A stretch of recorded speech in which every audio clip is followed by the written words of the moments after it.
Esta é uma oficina Almanac da Rede, com os campeões ADR e com os alunos que vão passar em redação no Enem.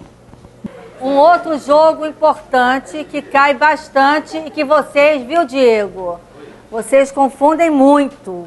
Vocês confundem muito narrativa com descrição, muito. Vamos abrir nosso Almanac da Rede de papel e aprender a usar o mapa de cores do jogo das narrativas. Os elementos da narrativa são divididos em dois blocos, o bloco do pense e o bloco do escreva.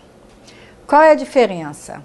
No bloco do pense estão as decisões que você toma antes de começar a escrever. Primeira decisão, qual a história que você vai contar? Eu vim aqui contar a história de uma moça que engravidou de um cara desempregado que não tinha condições nenhuma de sustentar uma família. Eu vou contar a história de um rapaz que vive numa favela e ele é muito estudioso, inteligente pra caramba e fez um vestibular para entrar numa faculdade e ganhou nota máxima. Isso é muito importante para que você não comece contando uma história e termine contando outra. Por exemplo, estou contando a história da primeira vez que uma criança vai à praia. Mas no meio do percurso acontece um acidente de carro. Se a história base não estiver clara, o escritor pode se envolver com o acidente e esquecer de contar a história da primeira vez que a criança vai à praia. Da mesma forma, o tipo de narrador. Se é a criança que está contando a história, o narrador está em primeira pessoa. Lembro até hoje a primeira vez que fui à praia. Isso é um narrador em primeira pessoa. Mas pode ser que seja outra pessoa que está contando a história. A primeira vez que Maria foi à praia fazia um dia de sol lindo. Isso é uma narrativa em terceira pessoa. Vamos agora para o bloco do escreva. O primeiro elemento é o lugar, é a bolinha vermelha. Isso é obrigatório. Quando contamos uma história, o certo é dizer onde ela se passa. Temos que deixar claro também que lugar é um onde maior do que cenário, que é o nosso próximo elemento. Pegando de novo a história da criança que vai à praia pela primeira vez. O lugar é no Rio de Janeiro. Os cenários são a casa dela, de onde ela sai para ir à praia, que pode ser em Irajá, em Duque de Caxias. Pode ser o ponto de ônibus ou a estação de trem, onde ela pega um trem, ou a estação do metrô. Então, cenários são lugares importantes por onde ela vai passando. Em seguida, temos os personagens, que é a bolinha laranja, que é um elemento obrigatório e que no jogo das narrativas aparece até 4 vezes para facilitar a construção dos personagens. Depois, quando você tiver experiência, você pode escrever histórias com 16 personagens, com 20 personagens, mas por enquanto escreva histórias narrativas com 4 personagens. Então, por exemplo, fomos à praia, meu pai, minha irmã e eu.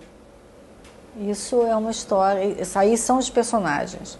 Com a bolinha laranja e preta, temos as características dos personagens, nome, idade e sexo, que também são obrigatórias. Quando você cria um personagem, deve dizer se é homem ou mulher, a idade e os nomes para que o leitor os identifique durante a leitura. Agora vem o que é opcional, as características físicas e psicológicas. Exemplo, minha mãe, Maria, é uma mulher de beleza estonteante, mas também com uma personalidade fora do comum, autoritária e conservadora. Você disse tudo sobre o personagem usando essas características. O sexto elemento é o tempo, a bolinha marrom. Ele é opcional e deve ser usado quando fizer diferença na narrativa. Aqui deve dizer quando a sua história se passa, nos dias atuais, no passado ou daqui a 300 anos. Tome cuidado, pois muitas coisas que não eram aceitas no passado, hoje em dia são aceitas e vice-versa. Um cavaleiro medieval não pode andar em uma Ferrari conversível, não é mesmo? Em seguida, tem o verde-limão, que é a situação inicial e é obrigatório, pois de alguma forma a história tem que começar. O mais fácil, o melhor, para você começar a aprender a escrever narrativas, é você dizer onde estão os personagens e o que eles estão fazendo. Era um mês de férias e meu pai decidiu nos levar para conhecer a praia. Esse é um bom início da história da menina que vai pela primeira vez à praia. Depois temos o rosa, que é o problema, também obrigatório. A história, para prender a atenção do leitor, deve ter um problema, uma situação difícil para ser resolvida ao longo da trama. O problema pode ser que o carro do pai dela quebrou na véspera. O próximo elemento do mapa de cores é a resolução. Está com a bolinha lilás. É obrigatório também. Quando temos um problema, ele deve ser resolvido, ou pelo menos os personagens devem tentar resolvê-lo. Em algumas histórias, a solução não dá certo e tudo acaba ficando pior do que antes. Então, eles podem ter se perdido no caminho, eles podem não conseguir, eles podem se desencontrar. O mecânico pode ter ficado de chegar às 8 da manhã e chegou às 2 da tarde. Então, são várias maneiras de resolver que levam a história para um lado ou para o outro. Por último, temos o amarelo, que é a conclusão e é opcional. Na última etapa, devemos falar o que acontece com os personagens depois da solução. Qual é a situação final? Como é que os personagens terminam? Isso quer dizer conclusão. Então, nós escreveríamos assim: minha história termina com a decisão de minha mãe de ir à praia de qualquer jeito e com isso acabamos assistindo a um lindo pôr do sol em família.